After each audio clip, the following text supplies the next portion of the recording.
extruder word baie warm. So hoe hou ons extruder se olie dat dit langer hou?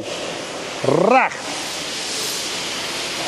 Ons gebruik ons oliepompie wat ons op pulmasjiene gebruik en dan het ons baie geheime tegnologie aan die agterkant. O, gitta, daar wys Wilco julle. So ons trek net lug deur die oliekoeler, dan maak ons die olie koud.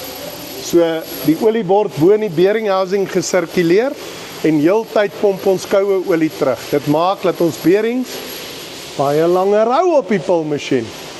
En dit wat van bo af kom deur olieparse. En ek dink ek gaan julle later weer van die olieparse vertel. So kom ons stop eers met die olie verkoeling gedeelte. Right, reg.